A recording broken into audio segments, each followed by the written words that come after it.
everybody, and to all those watching online. On behalf of Stella and Ashleigh and Kayla, I'd like to welcome you to our memorial service for Mark. Now, we always wonder, what do you call it? Is it reflections? Is it memories? Is it...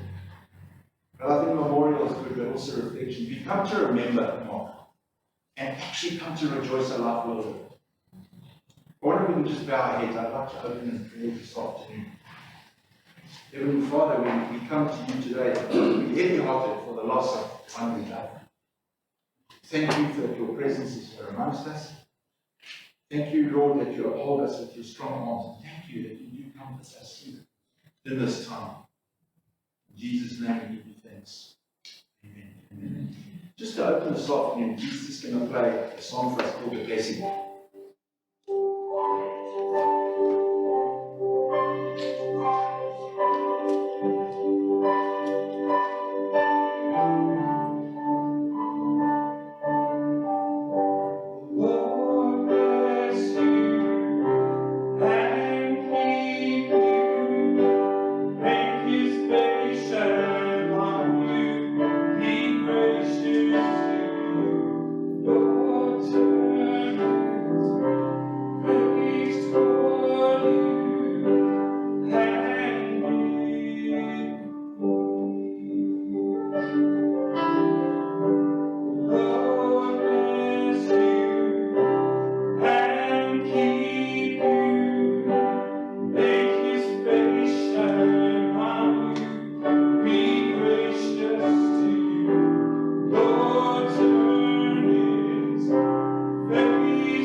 And Stella, remember the home group meetings you used to have in your home? Ashleigh and Kayla, you guys were about this high, maybe a bit less. And as I look over all of you this afternoon, I can see many people who I've not touched in many different ways.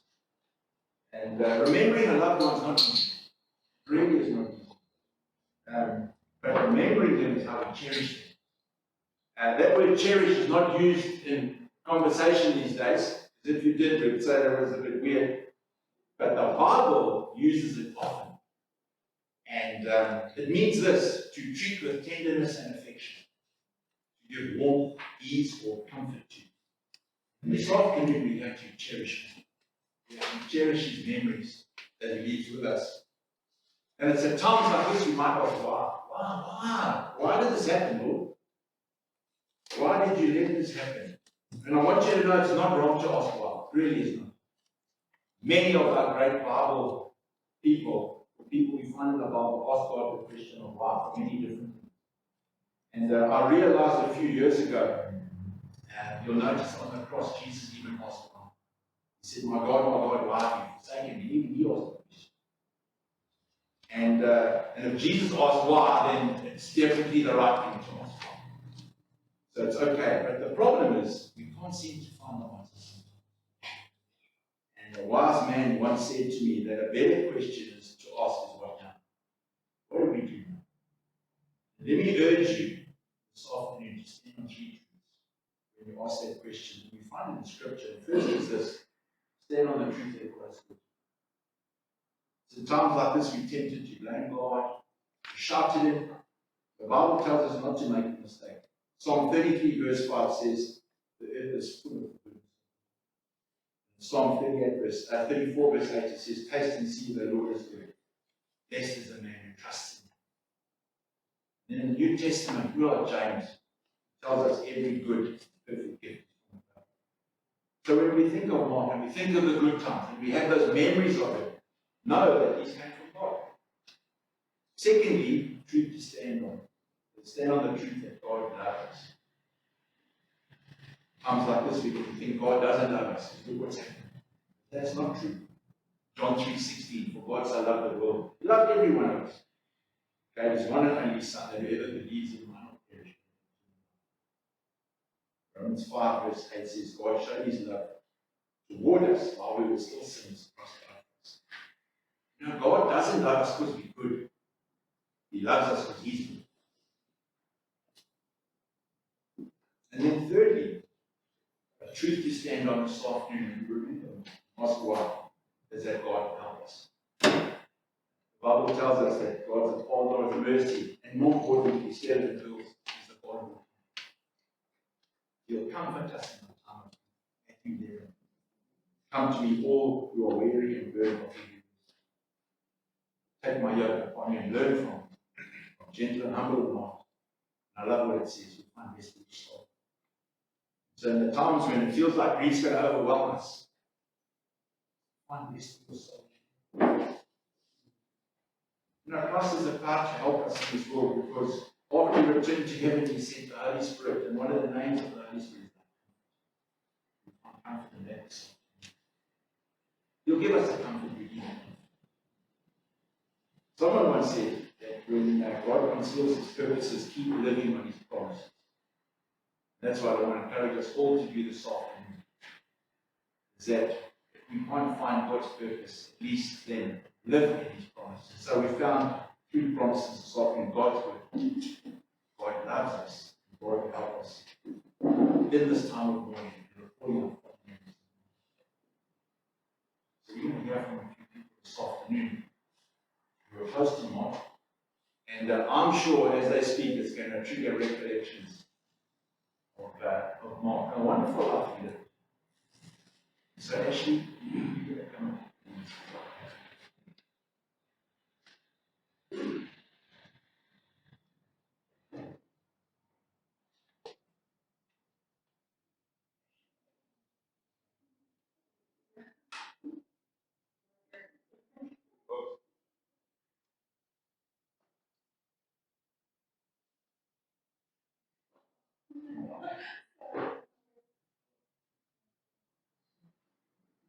Thank you.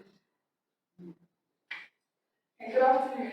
I just want to thank all of you for being here today as we celebrate the life of my beloved father. And a special thank you to those who have come far to be with us today. Today we celebrate the life of a man who truly lived. I think my dad did more in his 61 years than most people do in a lifetime.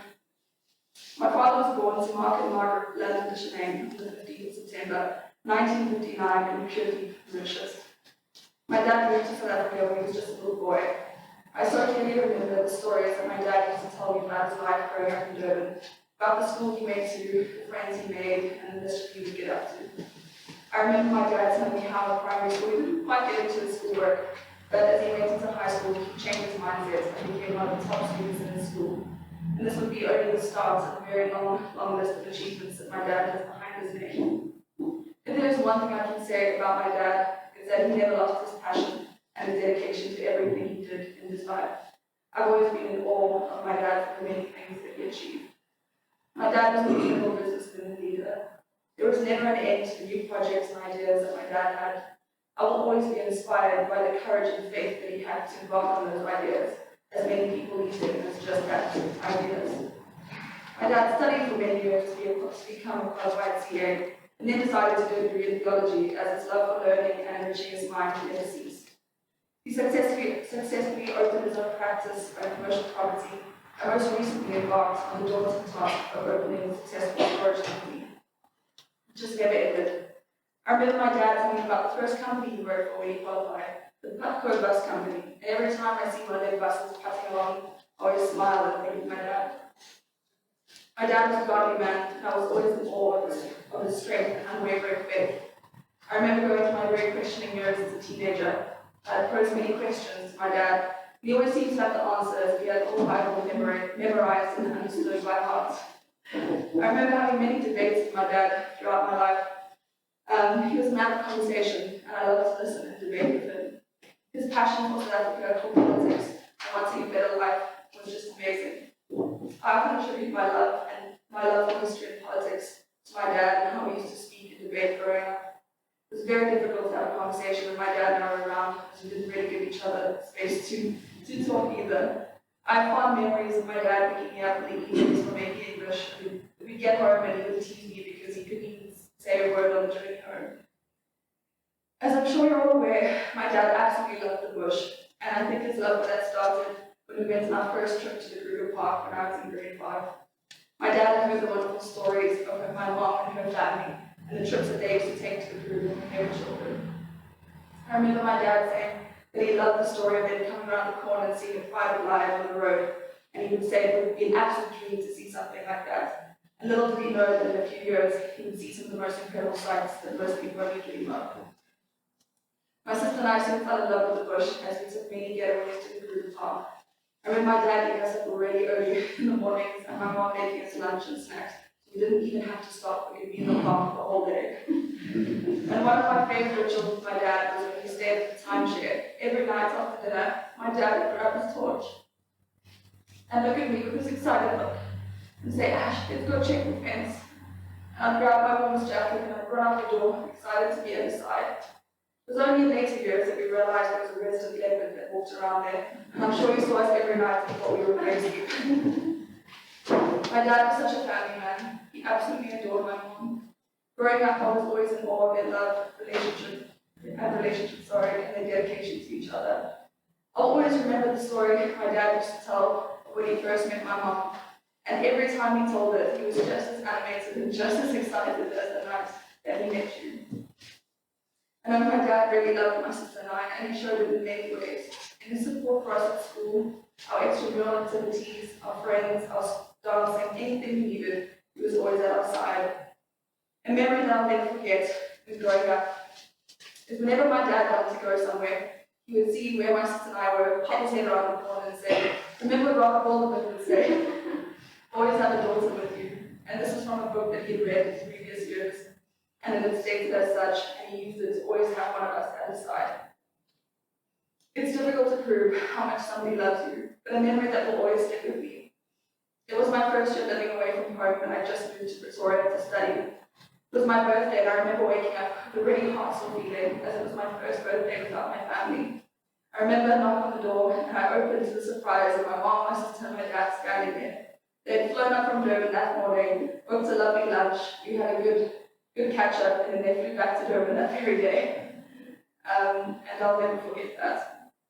My dad was always so proud of my sister and I and our studies and what we'd achieved, which would not have been possible without the love and support of both my parents.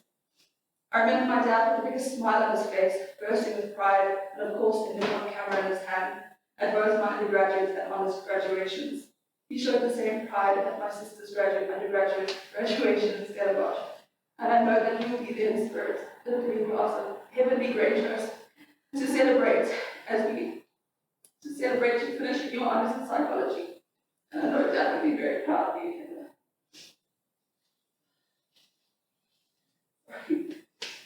Last but not least, my dad had a wonderful sense of humor. I will always remember his infamous dad jokes and his ability to memorize these really long, story-like jokes that had us in absolute stitches. Those of you who are close to my dad will remember him for his dry sense of humor and his sarcasm.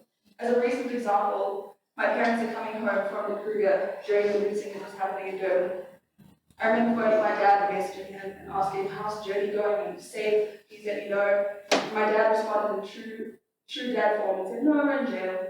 And I remember laughing and saying, Dad, please just let me know when you are home safe. There are so many memories and so many things I could say about my dad. I could have you all here for hours. But as I learned of my dad's passing, I sat and reflected on many things. The one thought that comforted me was knowing that my dad did everything that he wanted. He really lived his life to the fullest. I remember we would sit and we would talk about the future, the things he'd done, and the things he wanted to do. He would often very casually say, you know, I have very few regrets in life. He was always truly happy with the way that he lived. This is a lesson I will carry with me always to live my life, and just as my dad would say, to squeeze every drop. Dad, it's not easy to say goodbye to you, but it is easy to see and remember you and all that is around you. Thank you for being the best father that Kayla and I could ever hope for, and the best husband to my mom. Thank you for loving your family and the friends in the way that you did. And thank you for being the most generous and kind man. I will love you forever and always. I carry your heart, and I carry it in mine, and I never will doubt it. Rest in peace, Dad. Thank you. Thank you. Jean, come up and say the group.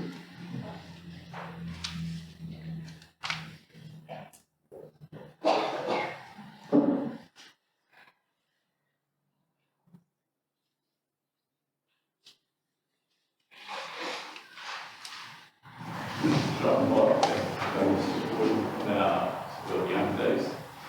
Eldest in Margaret and late Marc Blandin de Chalain. Beloved husband to Stella, father to Ashleigh and Kayla, brother to Jean, Jean-Yves and Anna, uncle to 5 nieces and a nephew, and brother-in-law to Barbara and Vanessa. Mum and Dad moved from Mauritius to South Africa in the early 60s. It's fair to say that life is difficult both from a cultural and financial view. Dad, while learning the language and understanding the country, started out driving buses, gradually educated himself over the years, but having a wife and 4 children to support, financial difficulty continued well into our teenage years was not easy. But Marc had from an early age already developed a huge drive to succeed in life, and his mindset in overcoming the setbacks Dad had experienced through immigration, I think made him even more determined to succeed. Matriculating in 1976, Marc enrolled in technical Indescribable for a 3-year accounting / business study diploma. At the same time, holding not 1 but 2 part-time jobs. So it was lectures on Monday to Friday during the day, and working part-time at Durban Friday in the evening, and also Monday to Friday, and full-day Saturday at a bookmaker in Shonga Rocks. Marc obtained his diploma after 3 years, during which period he had met Stella, and they married shortly after. The diploma opened the door for Marc to secure full-time employment. Initially at Pastoral bus company, as she said, and it was not as a bus driver. In Cluster Class, followed by Unilever and then Positive Finance Corporation. During those periods of employment, he studied further to obtain his cost and management accounts degree and thereafter a Master of Business Administration. Hard work and diligence resulted in Marc being able to be promoted quickly at Pastoral Finance Corporation. He soon was at a level where he earned well, had full benefits and so on. So really he could have just stayed there and, as I say, lived happily ever after.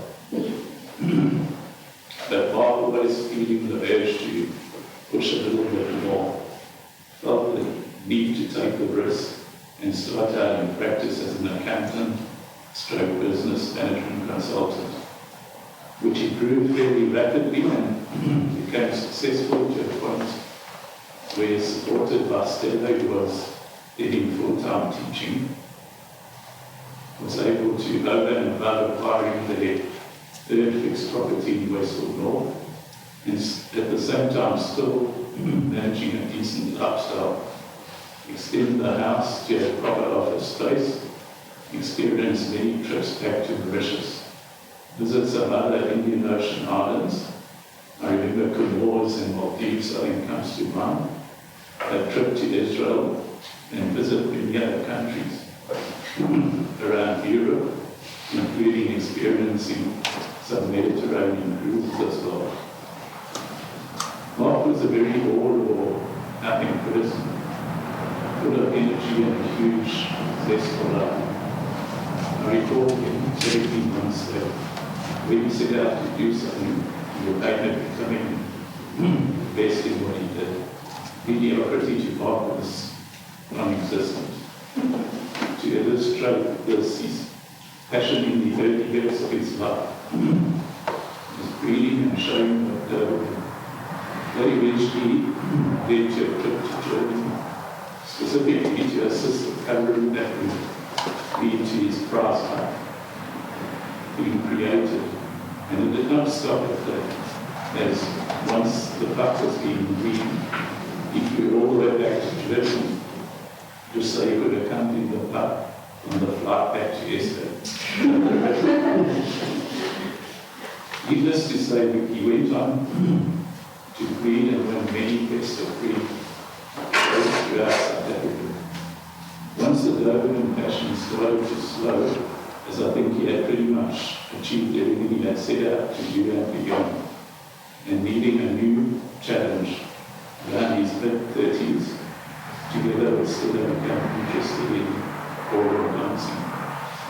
Now remember, this is a discipline ideally started out as young children aiming to reach the top, but in typical Marc way, it did not stop him aspiring to win the World Championships one day. So they pushed harder in practices, and although they never become actual world champions, they did make many annual trips to Zachary, competing at the highest level. I also recall that from an early age, Marc was already interested in photography. Back then, it was before the invention of digital cameras. That, coupled with Marc's involvement in dancing, workforce with pressures, and raising their children at the time, meant there was just not enough time left, even for Marc, to be more involved in photography. Even though the aging process might be somewhat slow, as we know it cannot totally be stopped. Hence the time arrived where the competitive dancing ceased, and very soon after that, with some extra time on his hands, reignited Marc's photographic passion, which led him to not only visiting every game reserve in South Africa and those of bordering states over and over again, but further having images printed on a very prominent wildlife calendar. Some images, I believe, sent to artists overseas last year who wanted to paint off them, and leading a number of tourists from advanced groups interested in wildlife photography.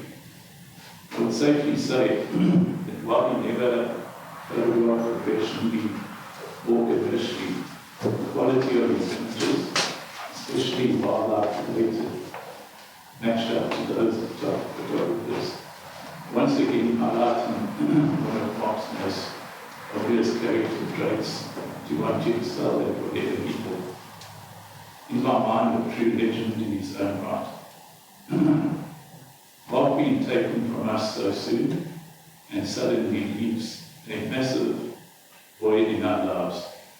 I recall from an early age, over and above his zest for life and passion in all he did, he always had time to mention God and serve him throughout.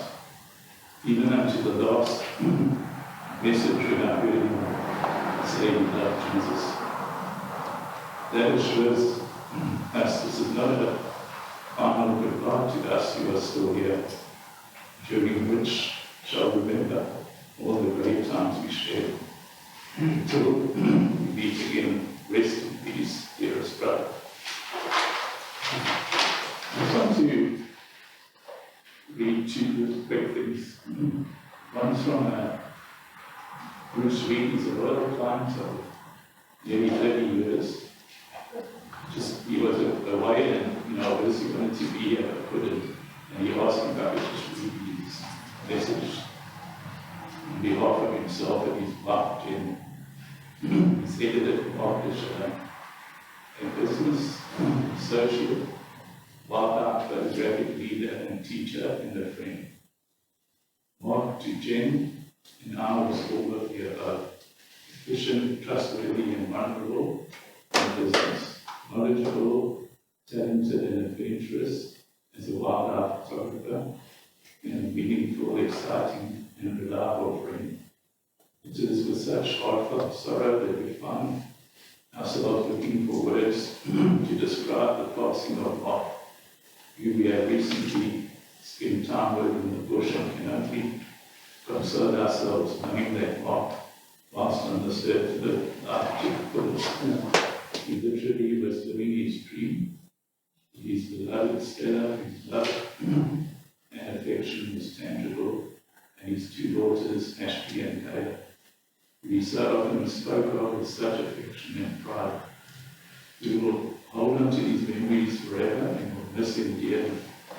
But most of all, we will miss his energy and enthusiasm to get these shots. Without him, we will add another dimension to our photography. We will try to uphold that energy and enthusiasm in our photography that we came to admire in him. But one thing is for sure, every time we get these shots, we will be thinking to ourselves, Mark would have approved and be just as excited as we are. He left us far too early. Maybe his existence has left this world a better place for the group coming into contact with him, and a great legacy for Stella, Ashleigh, and Kayla. Rest in peace, Mark, Bruce, and Jean-Yves.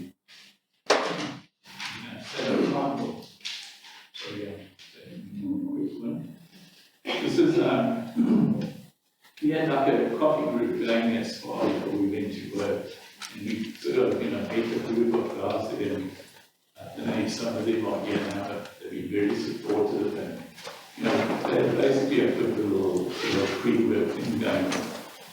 So, this is my memory of Mark. I met Mark around 7 or 8 years ago, and yet it seems like yesterday. It was a all great events of importance in the start of each other festival. Initially, it was a polite nod of the head, maybe the meeting of two people sitting at different tables in a coffee shop. At that time, we sat at 2 separate tables, me with my friends and Mark with his team. Over time, however, Mark often invited me to sit with himself, Charlain and Bruce. This provoked good-natured ridicule from my friends that I was leaving the table to sit with the bitters. In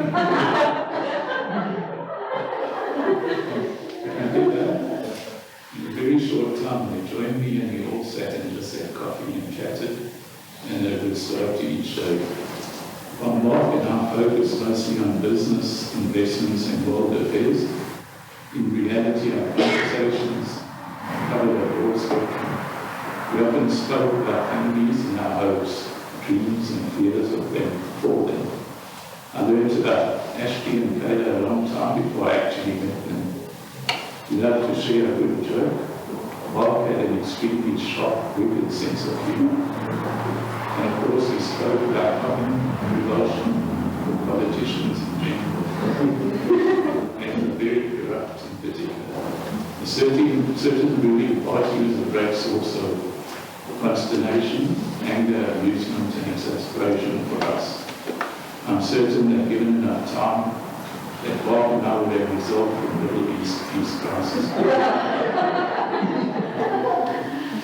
In retrospect, I see now that these must have been some of the happiest part of my days. I want to keep these memories forever. You know, focus on the recent past, causes and so back. And that's my friend for Charlain.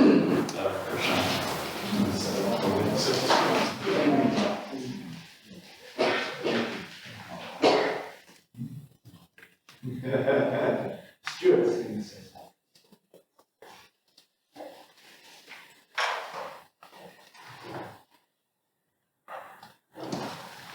I don't know you all. But those that I do, it's very sad. We're all experiencing deep loss. Marc's been a friend of us for over 20 years and he's passed away at a very young age. And I say very young age because he has so much more he wanted to do due to the most unfortunate circumstances. He was one of those deliveries by his own parents.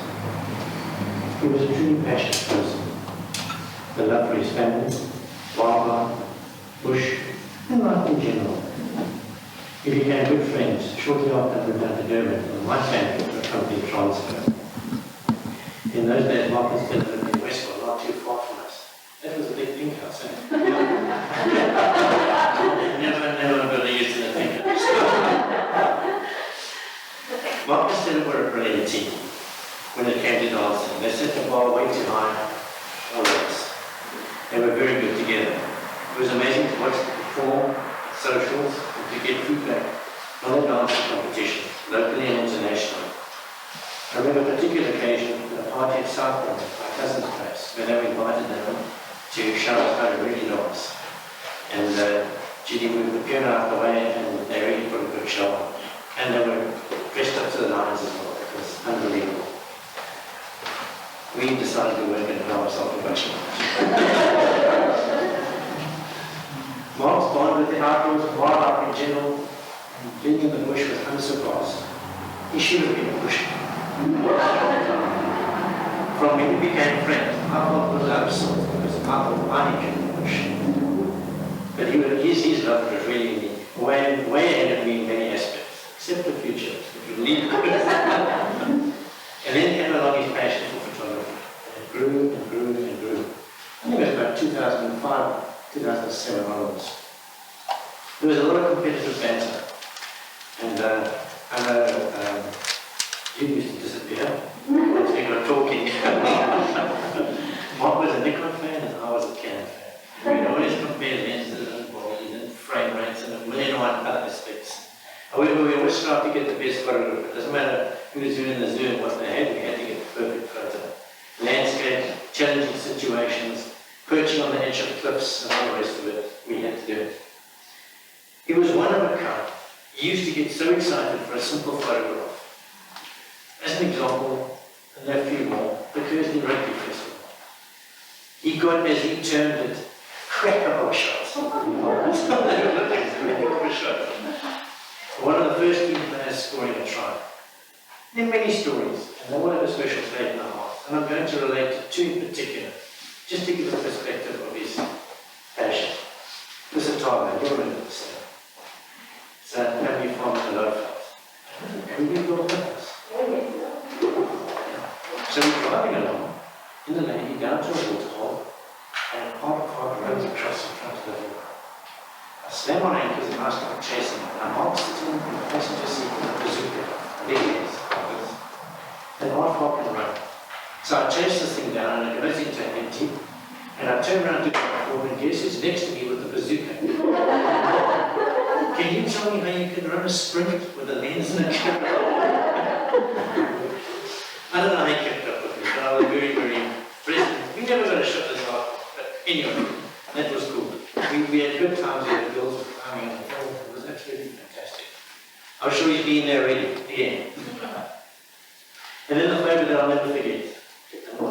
of my brother, the Drakensberg. We go there for a long weekend, remember that. We decide, Mark and I decide, that we're going to take night shots up on top of the mountain. So in the day we're going to walk the path and work out how to go up the cliffs and all the rest of it. And then we talk steering into it. Okay, we got the photograph and walking way out top of the mountain with a little tent. And the only way we could get Stella, then he said, we took good wine along with us. And it was very interesting because we left late, we drove up, parked the car, left late. We came across some people that were partying in boats on a little dam, which not meant to. We moved past very quickly in case they fell over and then we'd have to dive in the water and save them. And off we went to the mountain. And we managed to get up to the top in the dark, and Mark and I got the most amazing shots. And I think Stella just raised his eyebrows as well on that one, because I think since then he's been very adventurous on his own. And he goes, never mind. It was good fun. Okay, it was fantastic, fantastic times. I'm very sad that I can't take him, we spoke about it a lot, the trouble of sleeper. To walk up, we've done a tent, sleep, take a photograph of the Maltese cross, with the Milky Way, and at the moment it would have been better with the snow as well. But I'm sure Mark's been there already. He's beaten us to it. He's been there, he's done it, he's seen it, and he's actually talked that one up. He's also been to lots of other places, I'm sure, already. Places that he couldn't go, he couldn't actually get in. I'm sure he's climbed hundreds of mountains. He's chased hundreds of levels into the bush. You can't get there not from the view. And he's thoroughly enjoying himself, preparing for when we arrive, so we can experience what he's experiencing. He's a legend we've all been miss. I will never say. I can't actually believe he's God. I still can't actually believe he's God. It's just, it's weird. You can't accept, understand it. But I'm sure he's at the fireplace with the Lord and the other angels as well. And he's also been told for ages. In his purpose. Yeah. Thank you, everyone.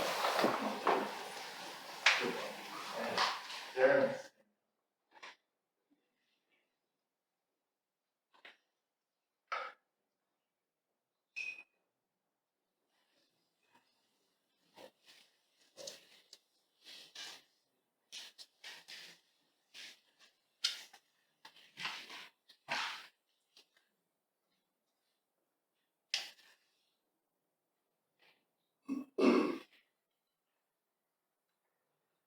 Good afternoon.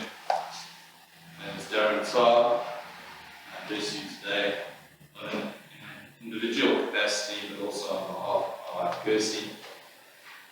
Like everybody who was close to Mark, we have felt the deep pain, profound sense of loss that has accompanied his passing. For as long as we've known Mark, he's been a man of faith.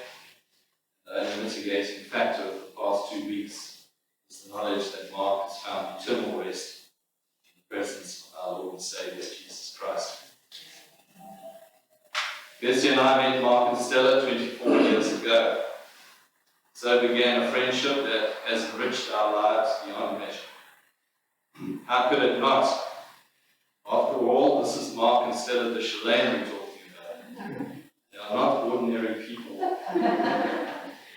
We have accumulated wonderful memories over the years, and whilst we grapple with the almost surreal reality that Mark will no longer be a part of our lives, we should remain cognizant of the fact that there is much to celebrate and much to joyfully reflect upon about the way he lived his life.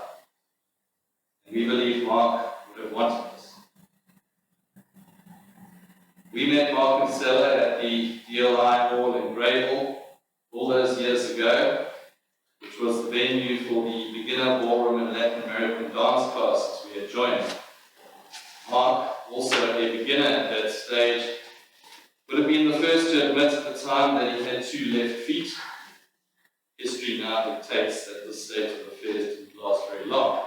In the years that followed, we shared many exciting and fulfilling experiences, from supper clubs, trips to Cape Town, Drakensberg and Sandomir, from dance competitions in the star grades to social dance evenings at the Italian and Greek Hellenic clubs, from Mark's 40th birthday party at the Durban Country Club to the Millennium New Year's Eve party at the same venue. These are just some examples, and there are many more. They were all memorable and great fun because they were shared with Mark and Stella, and Mark's unique personality and perspective on most things was always central to these occasions. When one reflects on the type of person Mark was, many adjectives spring to mind: loyal, loving, principled, dedicated, compassionate, successful. The list goes on. Speaking of adjectives, one of Mark's most endearing qualities was his uncanny ability to include more adjectives in a single sentence than most of us would manage to include in an entire paragraph. We all know how incredibly eloquent he was, and when it came to reciting stories of life experiences, the reflections he shared were never bland. Rather, they were rhetorical masterpieces that had you hanging on his every word. This was a large part of Mark's appeal. And Jean alluded to this earlier. Although Mark's vocabulary was extensive, there is one word that never featured in his vernacular, and that's mediocrity. Mark was the quintessential perfectionist, and one is hard pushed to recall any venture he undertook that wasn't characterized by excellence. From unheralded beginnings in ballroom dancing, he and Stella progressed to the very top of the dance world. On one occasion, during a social at the Greek Hellenic Club, Mark and Stella performed a series of exhibition dances for all in attendance. Seeing them glide across the floor with such elegance and technical perfection was simply breathtaking to witness, and it was indicative of the years of determined effort on their part. Mark's propensity for excellence extended to his other pursuits, from leading a successful business, to breeding Dobermans, to collecting the finest wines, to immersing himself in photography and producing the most spectacular images. Nothing was ever done in half measure. Although capable of adopting a very serious demeanour at times, Mark also had a well-developed sense of fun. Recently, I reminded Stella of the time we were holidaying in Drakensberg together, and we decided to celebrate Mark and Stella's 16th wedding anniversary over dinner at the Champagne Sports Resort. When we arrived at the boot gate, a security guard very confidently approached our vehicle, obviously eager to ensure that we were legitimate visitors without any nefarious intent. Mark opened his window and started enthusiastically conversing with the security guard in French. The guard stopped dead in his tracks, gave a nervous chuckle, and proceeded to open the boom gate without asking us a single question. The expression on his face was priceless. I could just imagine him thinking, there's no way I'm going to try and talk to this guy. Over the years, I have on more than one occasion reflected on that occurrence, and it never fails to bring a smile to my face. Mark was very much a people's person. In April this year, he and Stella joined us for Kirsty's 50th birthday celebration. Due to the realities of the COVID pandemic, it was a small gathering of only our closest friends and our family. Although Mark had never met any of our friends, I caught sight of him on numerous occasions during the function, engaged in animated conversation with people he'd only just met for the first time. He made a habit of collecting and internalizing different perspectives from those that he met over the years, and this is what made him such an interesting person. Subsequent to the celebration, we had occasion to join Mark and Stella at their home for dinner. It was a wonderful evening during which we reminisced at length about many of the wonderful experiences we had mutually shared over the years. We could never have known that this would be the last occasion on which we would see Mark. As we prepared to leave at the end of the evening, Mark gave me a hug. He was a man who wore his heart squarely on his sleeve. He quite unashamedly expressed his affection for those he loved. His embrace affirmed the sincerity that I've always known he possessed, and for which I've always respected. If he reserved such depth of affection for his friends, then one can only imagine the depth of love and affection that he had for his family. As humans, one of our most fundamental desires is to be loved. Stella, Ashleigh, and Kayla forever hold on to that knowledge of Marc's imperishable love. It will carry you today and will sustain you forever.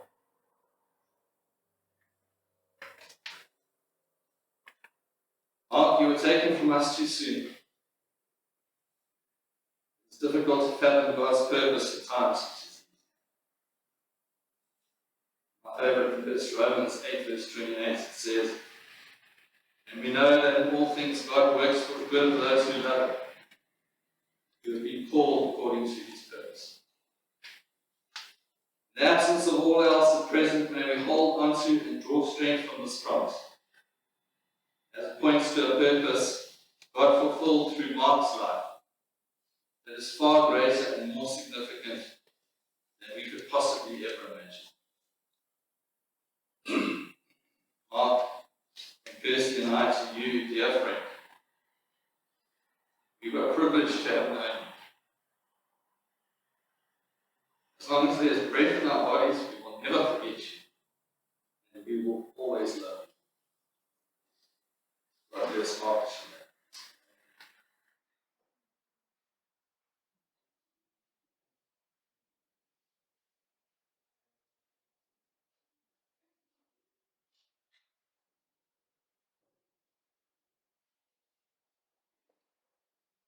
Dear Dad, your life to me was far too great for me to put into mere words. So I'm not going to try, nor do I need to, because everyone you know and who loves you already knows the legacy you have left. And everyone who has spoken before me has so beautifully expressed.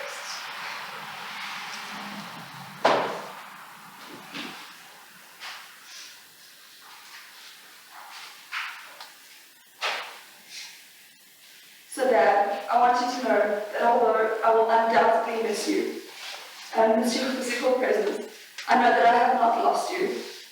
Rather, I have gained an incredible guardian angel, one whom I will always look for wisdom and guidance. One whom I will always look to for wisdom and guidance. I always admired and cherished your earthly wisdom and guidance, so I can't even imagine how much greater your heavenly wisdom and guidance is going to be going forward as I journey through this life. Dad, I want to thank you for instilling your passion for life within me, for encouraging me to always be determined and courageous, even when I don't feel that I am, like right now. Thank you for pushing me to follow that which sets my soul on fire, to not accept mediocrity in any aspect of my life. Thank you for showing me that although life may not always be easy or fair, it must be lived, and lived abundantly anyway. And that although love may not always be easy, you must love anyway.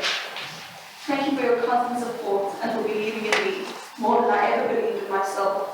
Thank you for showing me such love, respect, and admiration throughout the years. How grateful I am to have had a father like you. Special Dad, you live on in the hearts of every person's life you've ever touched. You live on in every sip of wine I will enjoy for the rest of my days. You live on in every sunrise and sunset I will admire forevermore.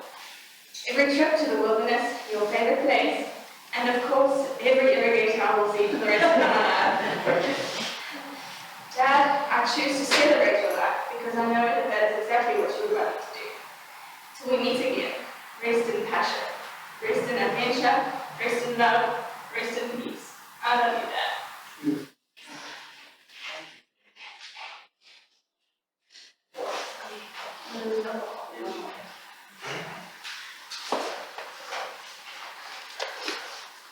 I would like to read us all my mom. Our precious Mark was taken from me on the 20th of August, 2021. The heartache and grief is unbearable. I thought the love would last forever, but I was wrong. So I've written your name in my heart, and that is where it will stay, forever and always.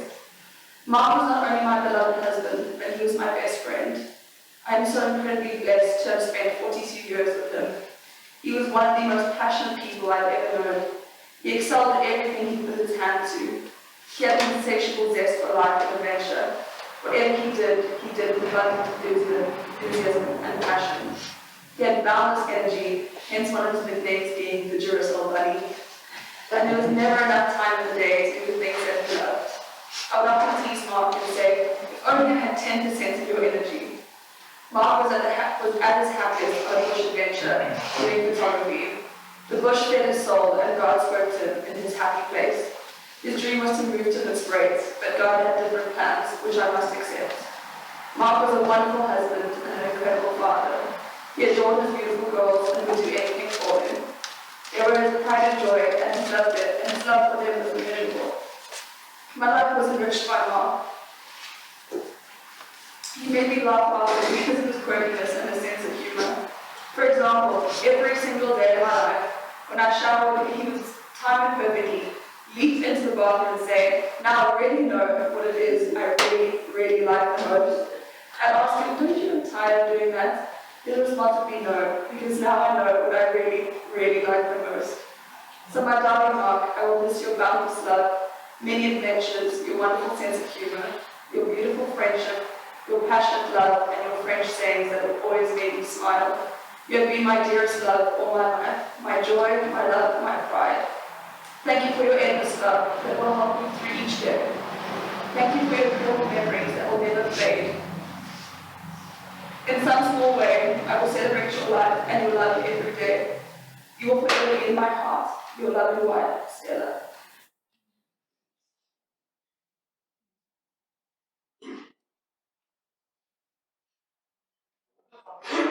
All of you to stand. We're going to sing one of Mark's favourite songs together, Indescribable, and then after that, John will close in prayer. It's on, the words are on the program that you're receiving.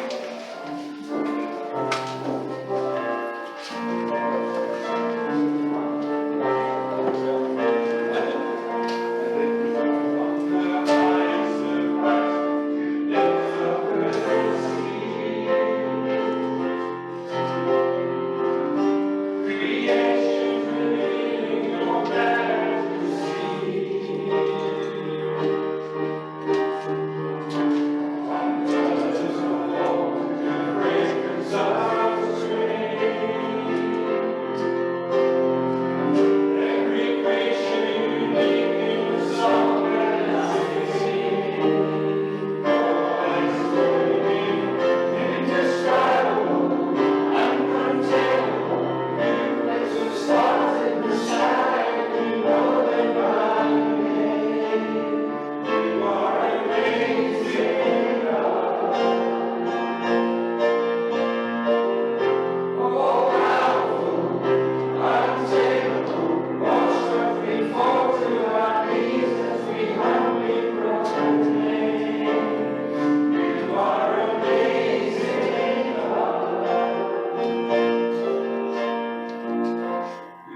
other way out, on the table outside, there is a big job.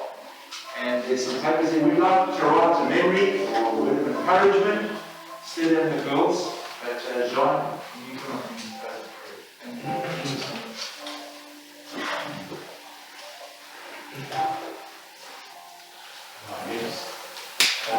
Father God, as we conclude, we just thank you for all your mercies, your blessings over us, especially as you have carried us through this steadfast and God, the time ahead. It will take time, but it's time that's when pain will go away. All we will remember is all the good things, everything that he will spoke about here today, just little bits of Mark's life. And there is a lot more to it, but these things will just help us and fill us, Lord, as the emptiness we feel now, Lord, will be filled. Thank you for this. Give you praise, glory, Lord, in Jesus' name. Thank you, everybody. God bless you and keep you.